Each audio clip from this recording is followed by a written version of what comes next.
Hi everyone, my name is Sai Padma and welcome to all of the wonderful people today to Touch a Life Foundation Sustainable Development Goals panel, which says about reducing inequality amongst countries and within the country.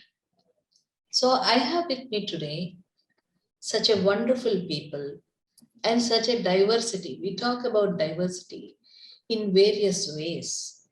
But when we really interact with the diversity and people at the grassroots levels and people doing so much service directly impacting the putting the they're walking the talk, that makes all the difference in the practice of sustainable development goals. And I thank Touch a Life Foundation today for taking up such an important work of really sustainably and slowly learning about the SDGs.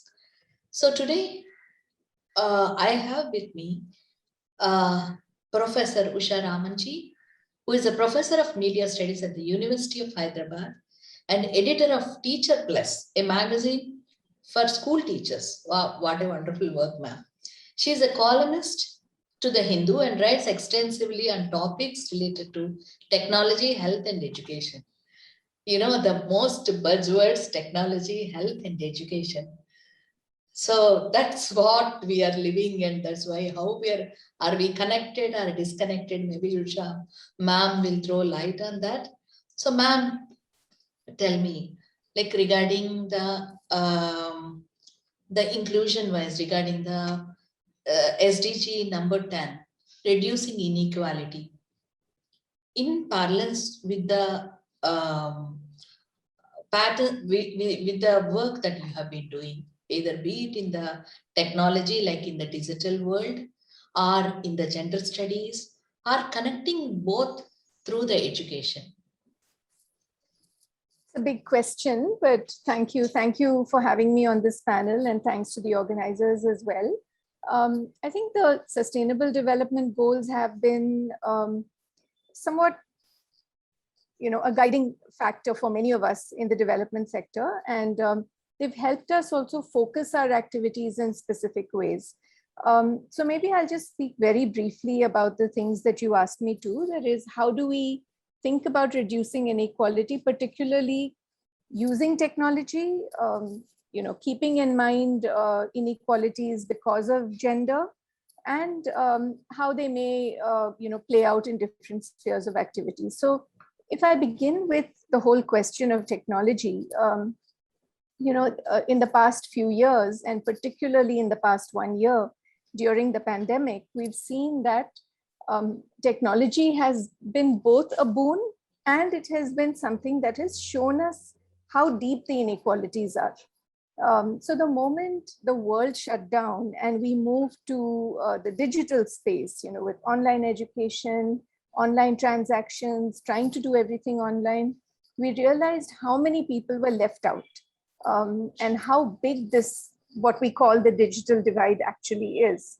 And so, as somebody who works in education and who teaches, we immediately saw that, the gulf between the haves and the have-nots took very different forms, right? So you saw how young children, middle school, high school children, had to do school on the mobile. And very often the family, if at all had a mobile, they had one mobile among the entire family. And these young children were struggling to keep up with classes, with reading material online, with poor connectivity, and so on. So that was on one level. And then teachers also struggled, right? Because not all teachers are digitally equipped.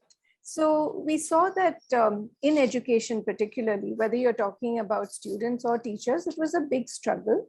And technology by itself was not an answer. And these divisions, we found, were exacerbated or amplified by other existing inequalities. So, we talked yesterday, or we keep talking very briefly about issues of inclusion along the lines of disability or caste or class or gender. And we found that existing inequalities, of access, for instance, were amplified by the lack of technology or by the way the technology was used. So, you know, the visually impaired students in my class, for instance, were hugely impacted because when they were on campus, and I teach in a university, so I'm talking about higher education, but when they're on campus, they have access to certain assistive technologies like JAWS or, you know, screen reading tools and so on. But with mobiles, many of these tools are not available and they really struggle. So I guess what I'd you know, like to just emphasize here is that technology is certainly great. It's a wonderful tool, but it's not always the solution to all our issues of inequality. And perhaps, you know, later on when we talk more about these things, I can come back to it. But I just like to leave us with this thought that technological solutionism is often not the complete answer. We need to look at other inequalities and how we address them before we introduce technology. Yeah, wonderful. Like you said, technology is not the one magic pill for everything. Strangely that you said that when we have another panelist, Mrs. Seetha Anand is a remedial therapist and teacher trainer and author of Good Food, a guide to healthy cooking and eating. Wow, yummy. And she is the founder of Ananda, Foundation for Holistic and Healthy Learning and Living. Ananda works in the areas of education, health, and environment. Like you said, technology is not the answer. And yes, the technology is more amplifying income disparities, and although the struggles of the learning difficulties. Because I was just reading today, accessibility is more than a ramp. It's not just a ramp. You know, like that, Sita works with a lot of learning difficulties children, and she has a experience of output income disparities. Tell me, Sita, what do you think that, like, is this COVID-19 has put up a kind of a mirror to what already existed and it has amplified it, it shown it, or any other smarter solutions have emerged in these fields, like the sectors that you work in, like persons with learning difficulties, and also the income disparities, you know, the haves and have nots or whatever. So thank you for having this panel and having me in the panel. And I think it's very important that we become conscious about how amplified these differences are, and how, as part of, if I may say so, a privileged crowd in terms of our education and our means to resources, that it's a responsibility that we carry to bridge this gap and diminish this disparity as much as possible. Now, when we speak about inequalities, I think education is of prime importance, because it's through education that I get qualified. I get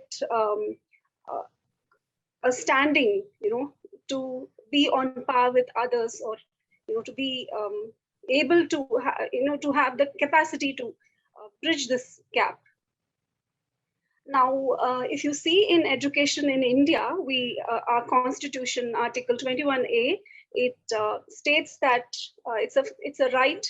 The right to education is for all children between the ages of 6 and 14.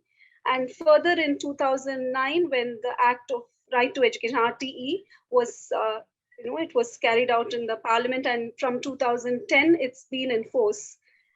It states that no child in the ages of 6 to 14 will be denied education.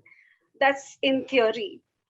But if you see the kind of schools that we have that are affordable, like the government schools or the free schools, the quality of education that exists there, and what is more sought after is the private schools, the quality of education there, there's a huge gap, and the gulf is so huge that it's just not even comparable in any which way. And I think this is extremely important. If we have to bring some semblance of equality, we need to work on getting our free schools. We need to work on the free schools. We need to make them, make the schools have better equipment and the teachers have better training, and we need to qualify them in a very, very big way. Um, this is about the general education. And when you come to children with learning difficulties, I will speak about three categories broadly. One is children who are physically challenged, like they may be, having certain deficiencies or certain problems with regard to their limbs, or maybe low vision, not some are blind, but even low vision, that's a very big sector that we work with. Children with diminishing vision also. Yeah, yeah. And also this is one category of physically challenged. And the next category I will speak about is children with special needs. When we say special needs, they be mentally retarded or a severe spectrum of autism, or it could be cerebral palsy. So these children need a very different environment. They need a whole lot of interventions. They need specialized training, trained people to take care of them. The third category is children with remedial needs. What I mean is children who can very easily be part of mainstream schools, but they would need to be understood and catered to in a different way. These are children with, say, dyslexia, problems in writing, reading, or problems in communicating. There may be certain physical problems, physiological problems, which are not evident, but nevertheless they are physiological problems. Like, for example, if the crossing of the brain has not happened, or if there is low muscle tone, these children end up having difficulties in learning. But when you see them, there is no way that you can make it, it's not evident that they have a difficulty. So this third lot is often very disadvantaged, in the sense they're not understood, they're misunderstood, and also there is not much sensitivity towards these problems. Fortunately, in some private schools, there's some sensitivity regarding these problems, and teachers are equipped, and they can do some help regarding academic learning. But there is absolutely very, very less. I mean, I would say it's almost nil facility for intervention in terms of treatment and therapy. And these children can be as normal as you and me if these therapies were given at an early stage. A lot of people think dyslexia is incurable, but actually research and this work with them has shown that it is curable, provided it's not a very extreme stage of case of dyslexia. And all this requires therapy. And very few private institutes are there where these children can go, which are they cost a lot. These therapies cost a lot. And for the layman, it's not possible to afford these. And in government schools, they have not even heard of these things. That's the sad state. So it's, if at all there is some provision in, say, CBSE, it's about giving a scribe, or providing some leniency in the correction and in the choice of subjects. But this is at the school level, and it's not even as if these children need these concessions. Some of them don't even need these concessions. They just need a different way of teaching. They just need certain facilities available in the environment which will make them on par or even superior to us. Very often we find that the emotional quotient of these children is very high, which is actually what we need in day-to-day life and later in life to work in the workspace. I think emotional intelligence plays a lot of role in the success of a person. This is something that we see in the school level. In the college level, some of my students are now, the young ones are now graduate. They've reached the college level, and there the sensitivity is pathetic. College teachers, they just dictate notes, And writing is something these children really struggle with, and it's not as if it's a criteria for intelligence. My speed of writing should no way be considered a criteria for my intelligence, but that's what it is. And these children can't even cope up with the notes, and they're ridiculed.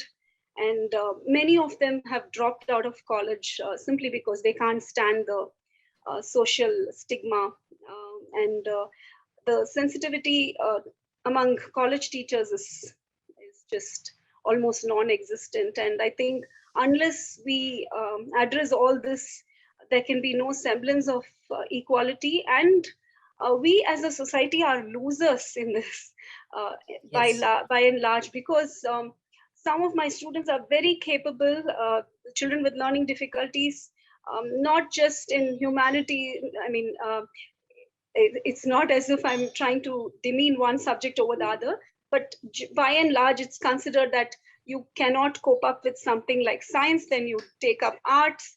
But many of my students are capable of any subject, but they are, it's a very condescending attitude that they are not allowed to take certain subjects simply because of their motor skills. Yeah. And yeah, so this is something that we need to work on. Also, during the COVID period, through the foundation, we reached out to the sections that were affected financially due to this pandemic. And I've noticed that see, food is a very basic need, and we first tried to reach out through grocery kits or cooked food during the peak of the lockdown. And I remember having so many discussions amongst our volunteers and others who were involved in this work, and how much is too much. Like, there were people who were taking more packets of food, but I said food is something that you give till someone is satisfied. I mean, that is so basic. And the tendency to hoard, see, when Yeah. we You belong please to a say, class Ananda. when we have cupboards full of clothes, and we can't point a finger at somebody who's trying to save some food for the next week because they're so insecure. So I think we need to become a little more broad-minded when we are involved in this kind of work, understand the situation. And I also want to mention about one comment that I heard in the passing, that this teacher is she's wearing a lot of jewelry, and then she's come to take this kids. She was just wearing imitation jewelry. It was not even real gold. But I think um, these are things that probably give her some pleasure and some element of life. You know what I mean by the sense of life in her life. I For want understand. of a better word, there's a spark in life that you add by wearing something, and that doesn't mean that this person should be denied and this person should be devoid of all those fancy things just because they can't afford meal. So I think when we are trying to bridge the gap, we need to be a little more sensitive. We need to be a little more caring about various needs, not just the basic needs. I think that's very, very important. Yeah. Yeah. Yeah, true. Like you said, it's important that you have mentioned two to three things, important things is like what is visible disability. They say what is not so visible, like the invisible. So, and their judgmental attitude about that's my experience too, because in the COVID-19, when we go into the community, because we expect there is a lot of donor expectation stating that you have to give to the real poor. What is the real poor? No one knows. That real poor is like they shouldn't have a TV, they shouldn't have their own house, they should be literally in the racks. Somebody is working, but there are weeks and months that some people are, we have given ration to carpenters, plumbers, and other people who are otherwise educating their children into engineering, and some people are into IITs. But like you said, the COVID-19 has put us kind of into a backward, and it has given us a kind of a shocking and glaring perception that the society looks at the social work and the way people give and the giving. It should be also changed in a perspective. They say that the real disability is the attitude of the society. Having said that, I have here today uh, Rohit R. Chowdhry, who is an author of the book How to Get Into Your Goldilocks Zone. Wow. He's a certified executive and life coach and has over 30 years corporate experience. He is currently working in an MNC as a vice president. Strangely, today we have three different experts from three different stages of life. Seetha talks about primary and ma'am talks about, say, Usha talks about university, and what is after university is the career. You know, corporate, which we like we are talking about, we are discussing about the word that mainstream. You know, some words really baffles me a lot. That one such word is mainstream and another one is normal. What is normal and who is normal anyway, that kind of thing. So Rohitji, please tell me that as an author and as a senior person who handled corporate affairs for quite some time, how does a corporate looks at diversity, these inequality issues, especially the inequality among the workforce, or hiring the diversity, or what is its perception? How do they feel, and how far we have come? Or have we come some far? Yeah, sure. Thanks again for having me on this panel. I think, like you just referred to my book, the book is all about how we can lead, as an individual, how we can lead a more meaningful and purposeful life, to be able to gain more fulfillment and satisfaction in life. And I think if you just extrapolate that to the corporate organizations, I think they are also today widening their view from just being profitable, which is probably the primary objective of setting up a business venture, to also moving towards what is the value they are delivering to the customers, the value they're delivering to an employee or employees in the organization, and what is their contribution to the society. And I think that's a huge change in the last several years. And if you just look at annual reports of any of the corporate organizations, they're moving away from a typical financial reporting to talking about what has been their contribution to the environment, to the society, to the governance. And I think you will find more and more information about how is an organization or a company or a firm or a manufacturing organization probably contributing to the emission or the carbon footprint, or what are, as far as society is concerned, what are their contributions to the development of people, whether it's employees or outside, as well as contributions to the society via direct donations, for example, or more importantly, the volunteering hours, which is more intellectual contribution to the needy segments.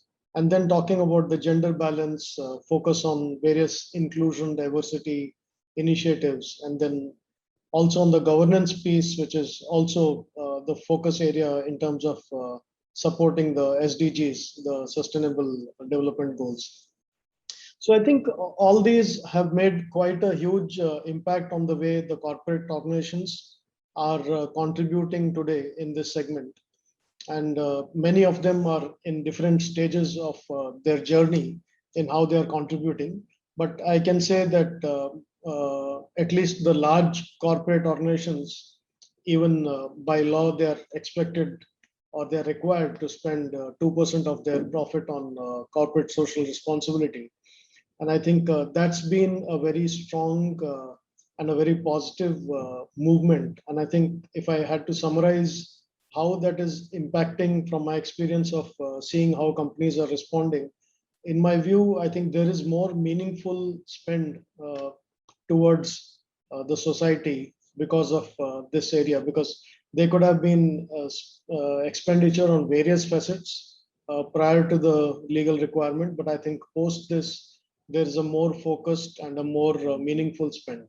There are dedicated departments with full-time employees driving the CSR initiatives. So it's no more somebody is just doing it at their own will and or just based on their own volunteerism. So, and they're working with a lot of local NGOs, local, national NGOs, and also some of the international aggregators who bring together a lot of these NGOs and in a way certify or endorse the legality or even the genuineness of those NGOs. And then I would say the volunteering hours, which is the intellectual contribution, I would say is one of the biggest pieces where many of the NGOs I have observed are not only in need of funds. They need proper guidance. They need some sort of understanding of how to move forward in terms of getting funds or creating awareness or even just explaining to the world what they are focusing on. A simple thing about creating a website or creating some marketing collateral or guiding their people on how to manage finances, I think takes them a long way in terms of how they can actually sustain and move forward. And then a lot of contributions obviously come from the organizations directly or from employees contributing to these fundraising sort of initiatives. So I think that's where the companies are largely from a SDG standpoint. And also I was looking up some material and some studies on where companies are as far as adapting or adopting SDGs. It looks like about 80% of the top corporate organizations have already adopted to the SDGs. Not all of them. I would say about 5 or 6 are common themes across companies because I mean there are some limitations from a corporate organization standpoint. How much can you actually contribute on all the 17 different areas? And I think the top ones reflect the gender equality. I think a couple of others, the SDG 8, which is decent work, then good health and well-being, then quality education, the climate related aspect, clean water, sanitation. I think those are some of the top areas where corporate organizations are able to make a dent and at least bring up some initiatives and actions. I think the second part of your question was related to specifically on the gender and the Diversity. diversity related piece. Again, I would say there has been a lot of journey which companies have gone through. The first couple of phases are obviously creating the awareness or implementing what they really want to do. And that is still going on continuously because it can't stop or it doesn't stop because there's a constant inflow, outflow of employees within the companies. But I would also add that I think measuring the outcomes and transparently communicating what has been accomplished has also been added. And like I was reflecting earlier on the annual reports, that's a very good example of how companies are trying to communicate their contribution to the society, to the governance, to the various initiatives that they are running. And I think if I want to just call out 4 focus areas, which probably every organization is looking at right now in this area, which is one is unconscious bias. I think that is something that the companies are trying to keep unconscious bias out, especially from the hiring or recruiting stage. Secondly, from the promotions internally, the growth of people, how do you keep unconscious bias out of that?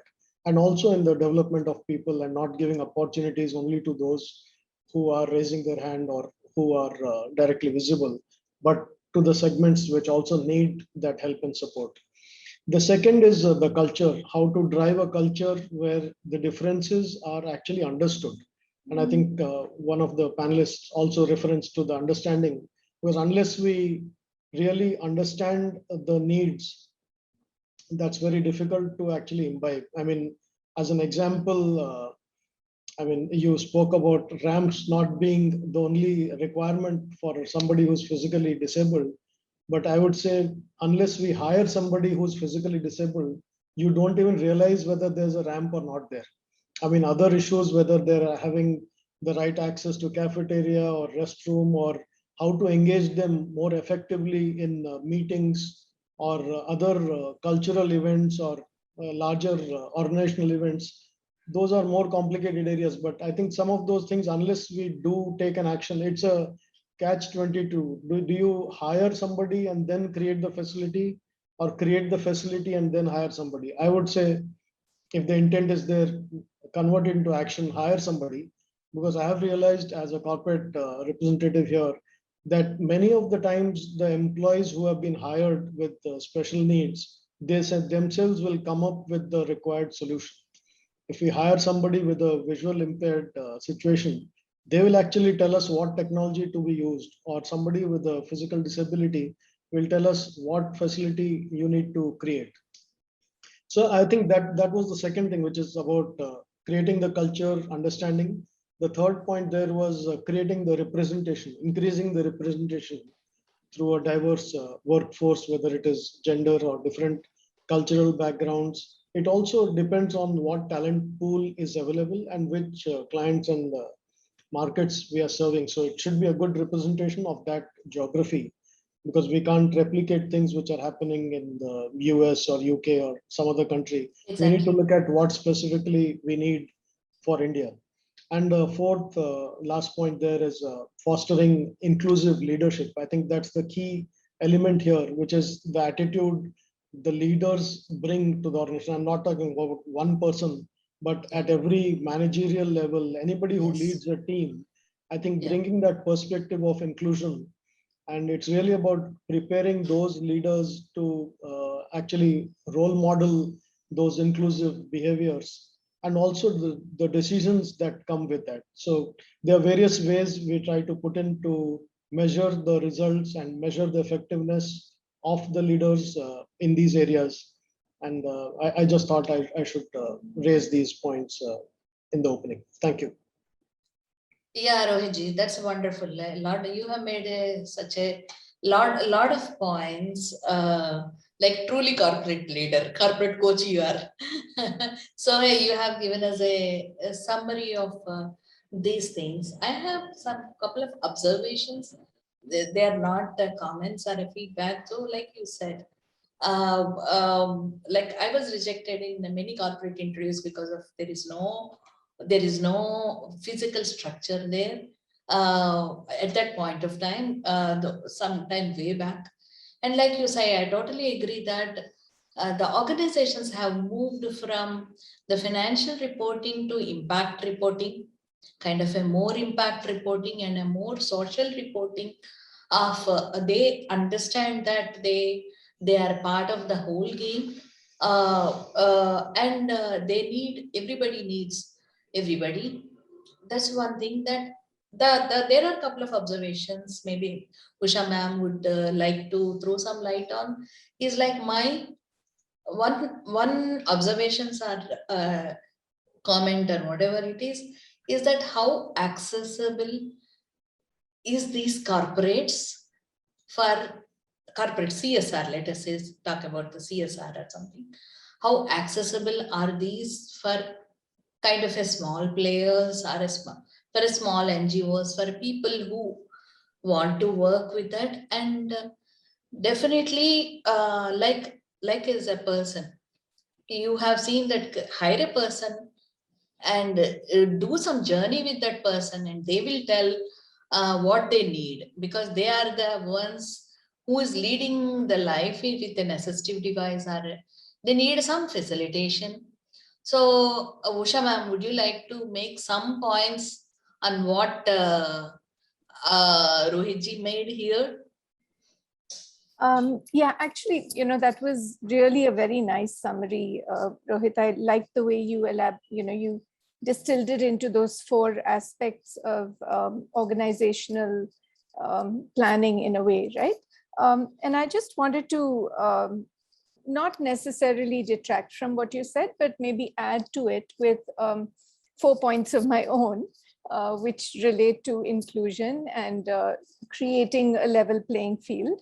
And I'd just like to preface that with, when we talk about inequity, attacking inequity or addressing inequity, I think we need to also be conscious that we're looking at it, we can look at it from multiple levels, right? So there are structural inequities which are sort of baked into the system, both our infrastructural systems as well as our cognitive systems. And I think Seetha kind of alluded to that.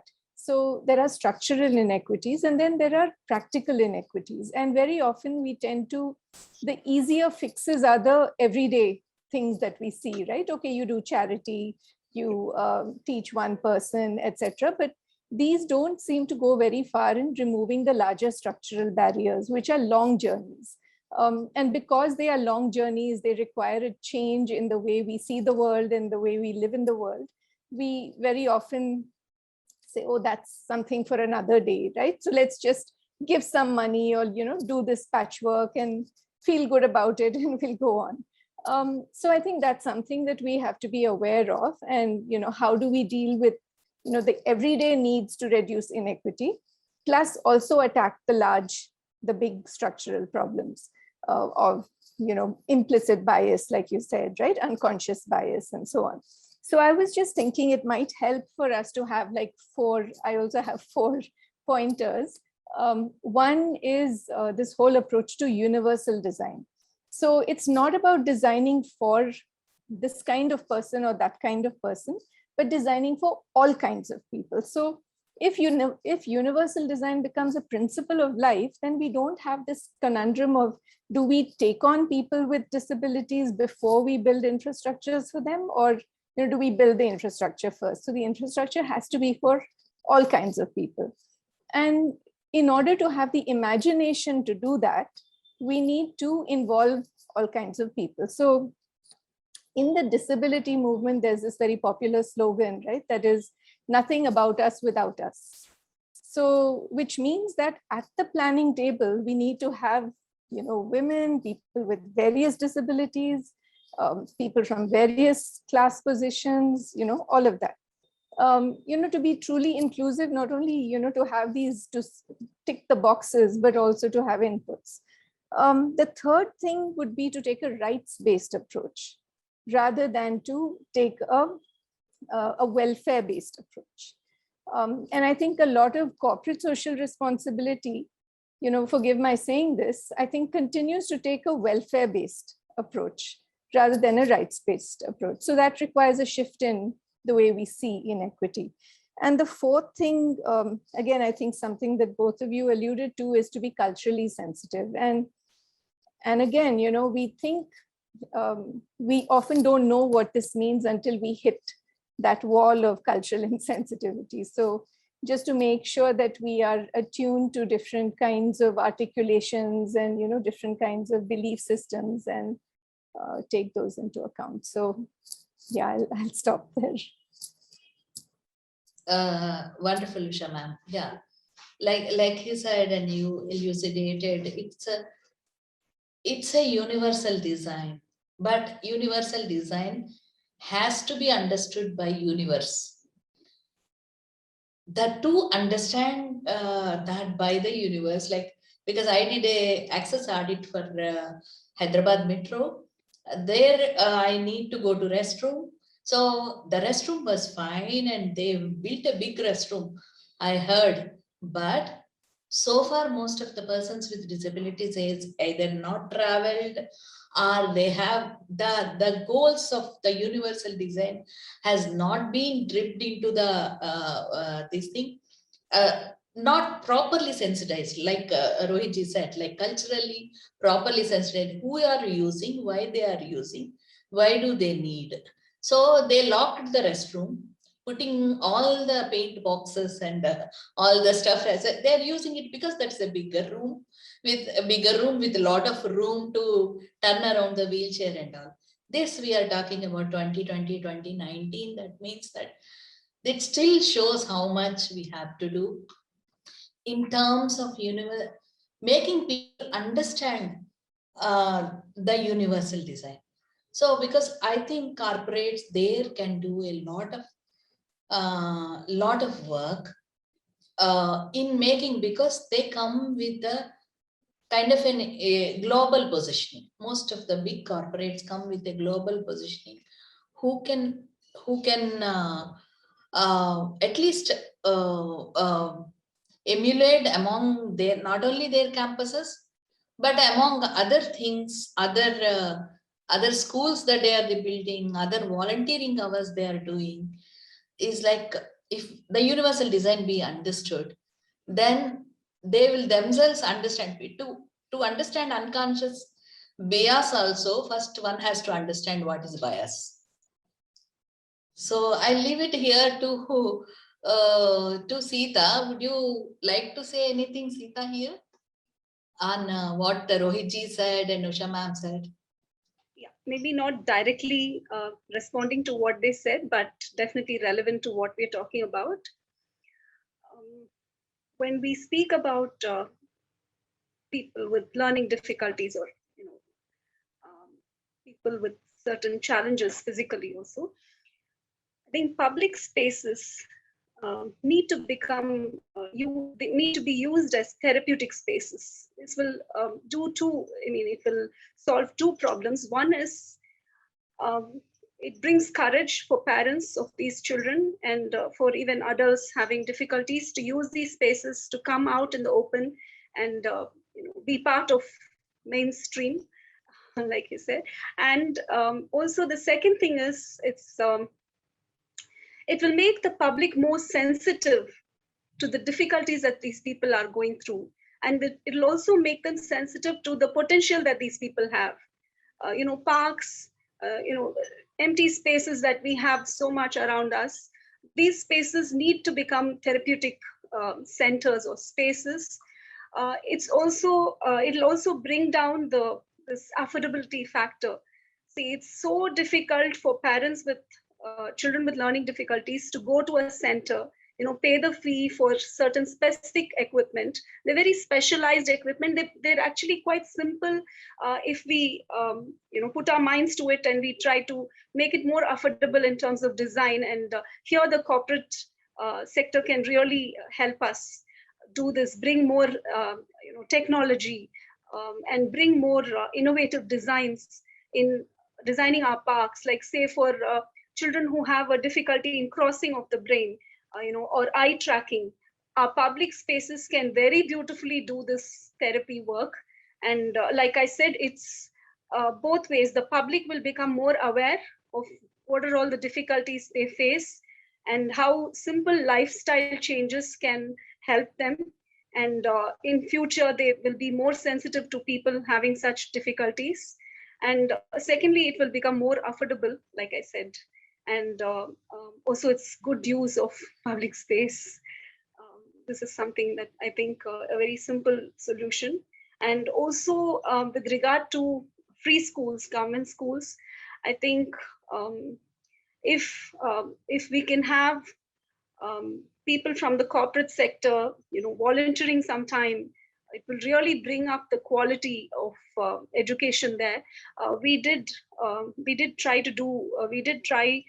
for 2 years. We worked in a local government school, and we had volunteers who were MBAs and people from IIT, and very well qualified people teaching primary school level math, science, or music, or art. And we found that there was such a thirst uh, among these children to learn these subjects, and they really performed very well. So this is something that can easily be done, and it's both a learning. Even for the people who are volunteering, it was a lot of learning, and they enriched their lives by doing this. So it's a win-win situation, and I think these are simple things that can be taken up, and which will go a long way in bridging this gap, this disparity that we see. And also about this cultural differences, which both of them spoke about. It's very, very important to understand that life is not just about the basic requirements, because we are not just existing. We need to thrive. It's not just survival. And if when involved in social activities, we have this in mind, I think our work will be more meaningful, and it will, in that way, truly uplift someone instead of just giving them the basics so that they remain at a level. Uh, you want them on par, not just above, one level above what they are. Yeah. Yeah, truly, truly, Seetha. Meaning and purpose are the uh, Rohitji's book motto. And here I want to ask, or rather, to a point towards the inclusive leadership, because one leader can change a lot, many things. Rohitji, there are two things I would like to kind of ask you, or rather, would you like to share with us, like, what are the steps or something that you are doing as a corporate, or as a person, or as an organization, or whatever, towards the inclusive leadership, and and to make it more kind of a sustainable, because when we talk about the volunteering, and when we talk about the, or like Ushaji has pointed out, is like, these are the, what we are talking today are about the years together journeys. Like people learn, people understand, they fall and they get up again, they try to manage things and all. So how a corporate is addressing these issues among their employees, or even outside the thing that they are doing. And one more thing is like the welfare versus there is a thing, are the stakeholders working for you or with you? Is that that is a thing. So that kind of thing, where would you like to throw some light on that? Yeah, let me attempt at least the first part of the question. Definitely, I think for some reason I'm getting stuck to four pointers there, but I think the 4 points that I would like to cover on this one is an awareness phase or awareness creation. Yeah, you're talking about inclusive leadership, right? Yes, Right. I think that is an important piece, and that's a continuous journey. There's no phase that we have to just do it now and then, because it's constantly going to change. The content is going to change, the audiences are going to change. The second is what do we do as far as sourcing and hiring the entry? How do we get people in? I think that is one part of it. The third is performance management, compensation, that the economics part of it, in terms of is there equality there, and what do we do to get that there. And the fourth is growth and development of the people. What can we as leaders do in that phase? So the first one, when I talk about awareness, the obvious objective is to create the right environment, and that's the whole objective of the awareness. And going back to the comment earlier on the unless the people participate and they are exposed to the needs of their fellow beings having different needs, the recognition of what does it mean, and whatever that mainstream or normal means, how to make that happen is very important. And hence I think the key point is, how do we get most of our employees or all our employees to participate and be engaged on these initiatives, because they may be running from that department, but engaging the 100% population is equally a challenge, and getting everyone to actually participate. Because I mean, I don't want to name the restaurant, but till I went to a restaurant which offered food in a very dark environment where you can't see anything, that's when you really experience what a person who cannot see food while eating, to know what it means. And I'm not saying each one of us has to step into the shoes literally to experience what it means, but unless we live with people, do certain activities with those people, participate in some of those actions, we cannot understand fully what it means. When sometimes we say unconsciously, I understand, but actually, unless we go through that journey, we cannot understand. And for many of those situations, we need to be part of the journey to really have a even some glimpse of what is the real need. So I think the awareness is really about creating the right environment, uh, creating that awareness of what people need and what is their situation. Uh, it's also about creating the culture. It is about also correcting the language. Many a times we are writing things which are not inclusive, whether it is gender or it is different people. The language, I mean, for corporate organizations, I've seen a huge change. If you look at job descriptions on any of the job platforms, there's a huge change the way the language is today versus it was 10 years back, in the way they would either bring the gender perspective or the wider inclusion perspective. Another aspect on awareness is the flexibility needs. I mean, they change or they vary for different people. I mean, even for me as a father or as a son or a family member, the flexibility needs might be very different to a new mother or to somebody who has other constraints.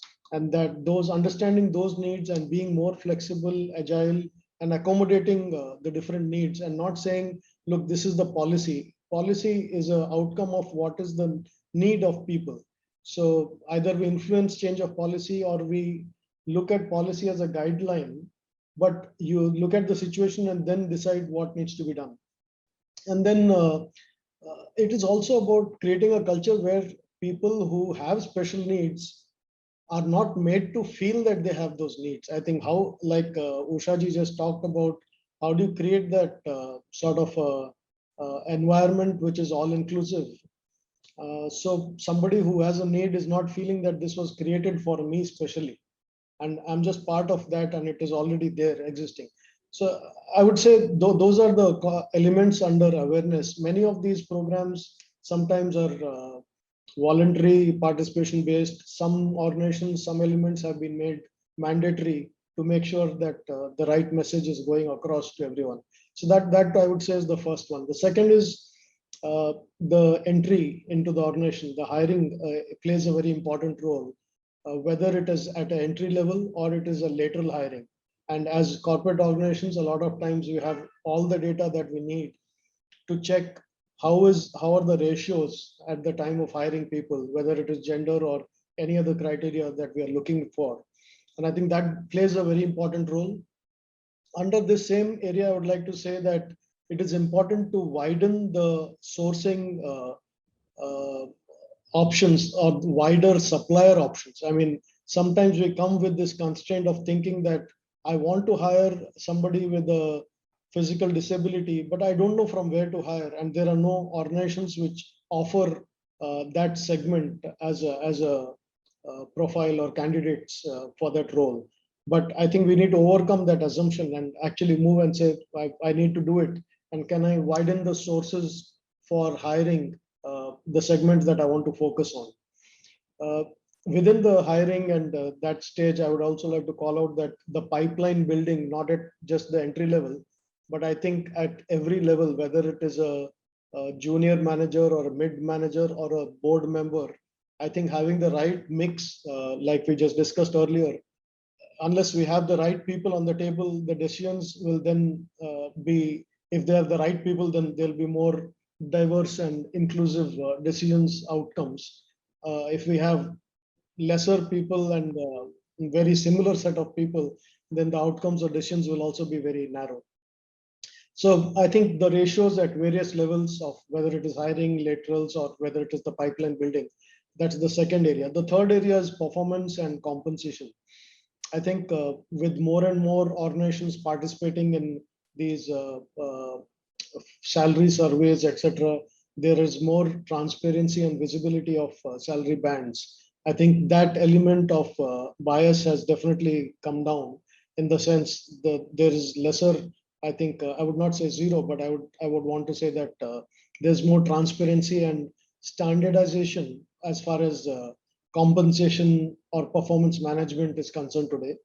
I cannot say for every organization, but I think largely there is lesser disparity in this segment right now.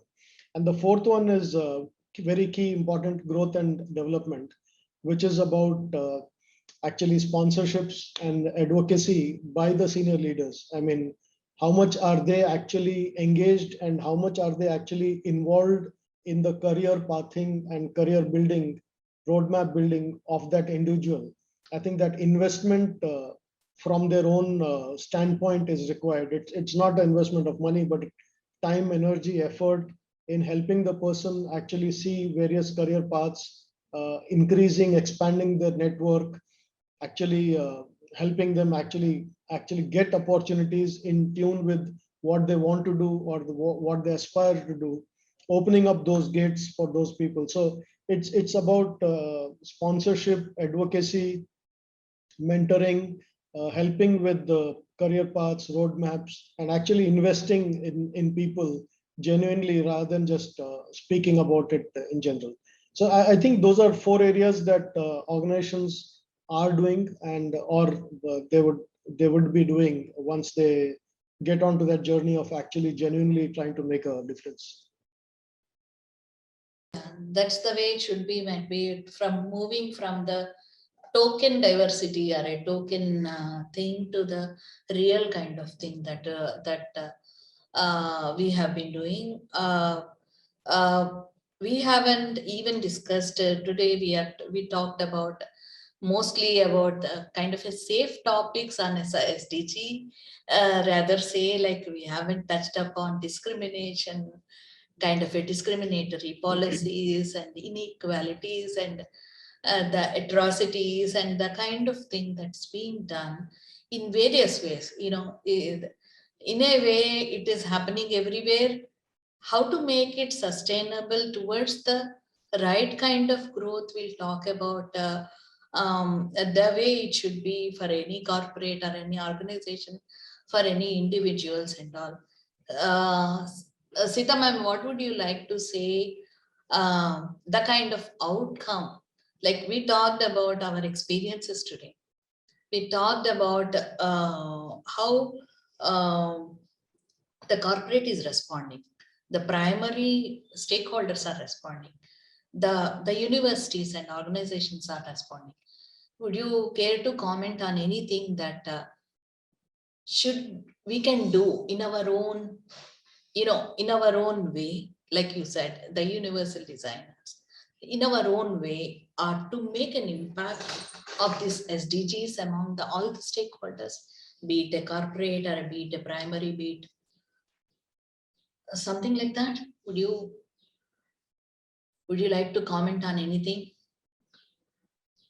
Kind of an action point or what can be the outcome of a panel like us? Seetha, anyone, like three of you. See, we needn't talk like we aren't.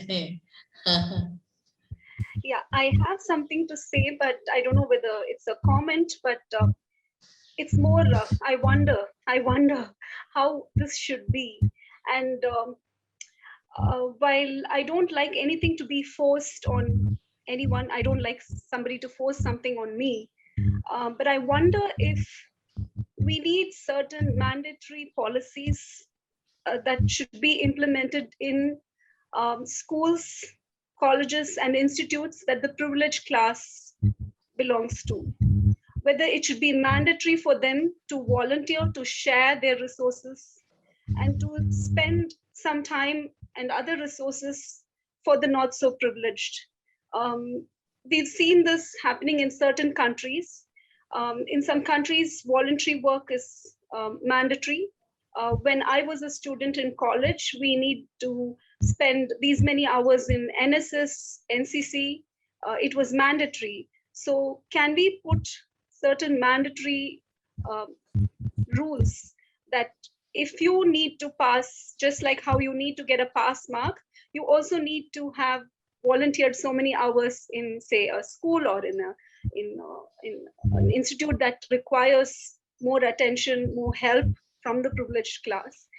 This is something that I wonder whether something like this should be done. Like I said, this should not be forced upon someone, but when centuries later, after so much of development, we still see disparity, and there's only a very small section that's trying to bridge this gap. I really wonder whether we should be more humane and force something so that more attention is given. I think sometimes you need to take a more stronger step if we want people to, maybe they will change, maybe they actually enjoy it, they don't even know that help is required. So once they start volunteering, maybe it will become more natural, it'll become something that's not forced upon.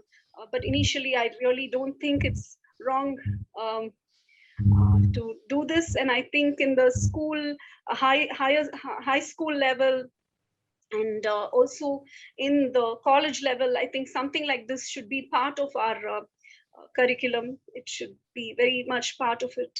This is something that I've been wondering, can we do this? Yeah, Seetha, actually one of the goal indicators of SDG is adopting policies, especially fiscal, wage and social protection policies, and to progressively achieve greater equality. See, in a way, that's what you are talking about, right?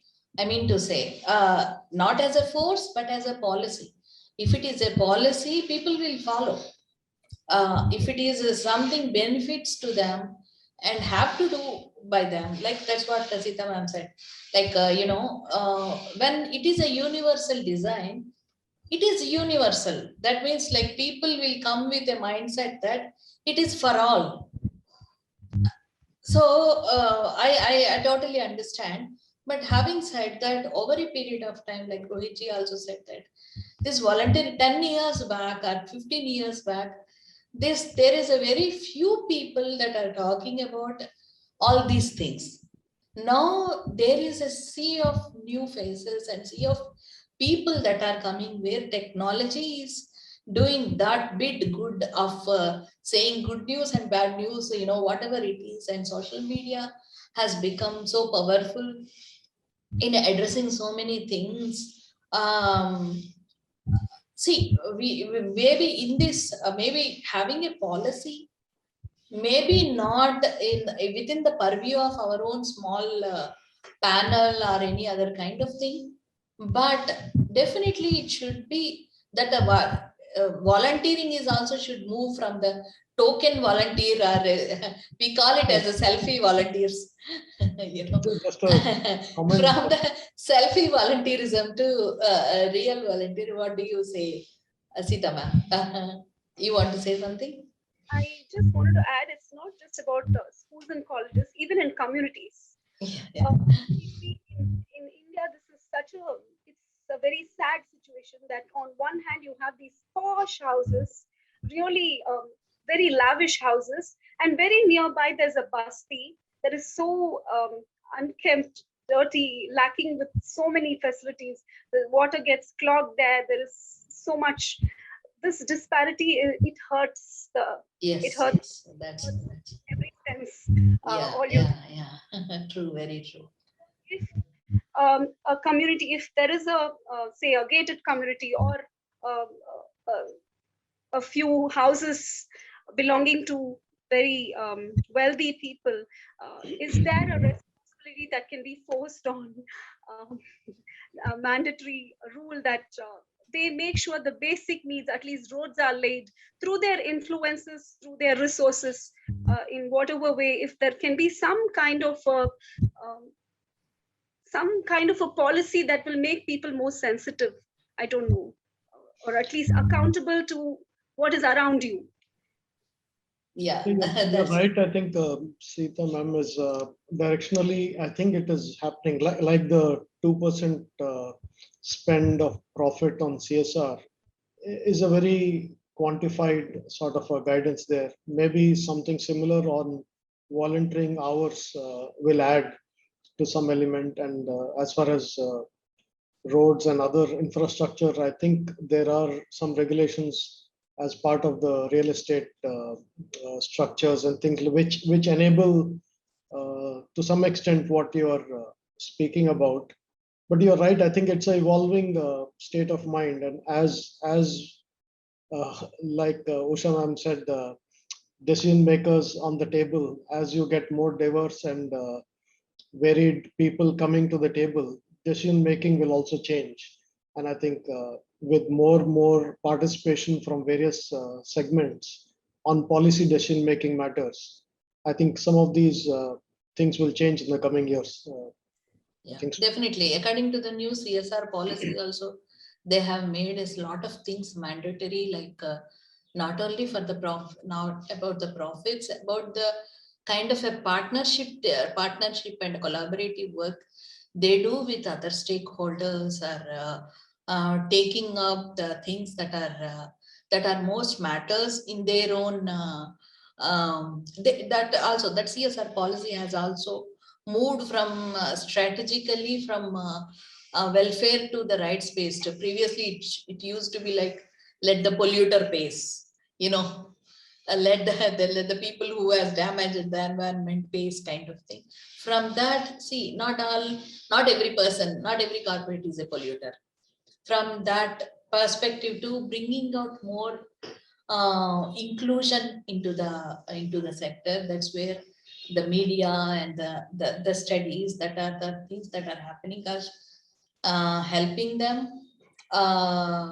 So coming out to that, like, though, like, there are mandatory things that have to be made to, for that, like Rohit ji said, for that everything changes with the education, and the awareness that comes from the education, from experiential learning. I think over a period of time, it has changed in some families to how they treat their bastis also, from their communities also. But like you said, there is an ocean to do, but the progress is still at the snail level. That is where these goals and all these things can be put used to by more decision makers, like Usha ma'am said, to bring about that change. That's what I feel, because we all have to bring out the real ability in the disability. So Usha ma'am, what would you like to say as a concluding remarks, or I Rohit thought ji, anyone? Yeah, no, I thought you summed it up quite well. I would just add that, we can make policies, we can put in place rules, but unless people change, nothing changes, because we've known that, despite rules and provisions, people find a way to either Exactly. turn them into tokens or bypass them. But despite all that, I don't want to end on a cynical note.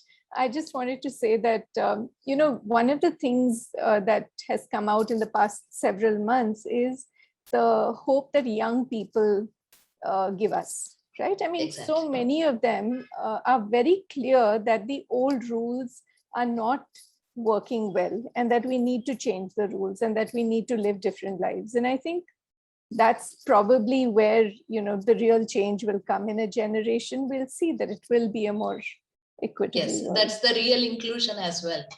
They are having a clear paths and clear understanding on, they are finding their purpose and motto, not just careers. They want to live in a more like Ananda life, maybe. So I think you're right. I think the generation today, the Gen Z or millennials, whatever names that keeps changing almost every year now. But I think the mindset has moved from having a higher or a standard of life being high to, I think, the quality of life, and that is key in the sense they're not looking at just themselves, they're looking at their environment. And I think like Usha ma'am, you just said, I think that's the very optimistic Yeah, positive very. part of it. There is more engagement coming from their side. In fact, when I hire or when we are hiring people, one of the key elements of the discussion or the criteria for a millennial to join a firm is what is that company's contribution to the society, to what are they doing. I mean, while companies also respond to client requirements, if the customer is saying something, then they need to do it. It is also today coming from the employee standpoint, because employees have a choice, and they would want to join an organization which is not just focusing on one part of it, which is financials, but also the other element about the society, about genuine development of people, diversity, inclusion. And I think that plays a very important role in acquiring, which is hiring people and also retaining them. I mean, enabling, giving them those opportunities to work for the society. And so these pro bono activities that companies are doing are not purely for their own benefit or their own contribution, but also to help the employees be engaged and be aware of what is happening, and for them to have a more higher level of satisfaction from work, because the satisfaction today is not just coming from doing a great job at work, but also contributing at wider areas of interest. And you're right. I think that's definitely a very positive thing coming up. Definitely, definitely. With that note, I wish to conclude this chapter. They say that it takes a village to raise a child. I always say it needs communities together to raise real awareness and inclusion. Because what we are talking, we are all at the different levels. That's why what better example of companies coming together for SDGs is then, like, other than this Touch a Life Foundation, that who wants to learn SDGs in a systemical way. Like Usha ma'am said, like the younger generation are the hope, and they are doing action points, and they are going to any lengths to achieve that, which is the beautiful thing of this inclusion. Hopefully we will not be down the line, 10 years down the line, we will not be talking about this same problems, but maybe different set of problems, I don't know. But we will be talking about our challenges in implementing some things maybe, but that challenges makes life more meaningful. With that note, I conclude today's session with the Touch a Life Foundation about SDG, goal number 10, reducing inequalities. And thank you, Seetha and Usha ma'am and Rohit ji. You have given 4 pointers and 4 pillars, and Usha ma'am about the younger generation, and most importantly, how we see what is token and what is not. I hope listeners will also understand about that, because SDGs are not far away. Some coursework we have to check box. They are happening. Inequalities are happening every day in our life. Everybody is coming with smarter solutions.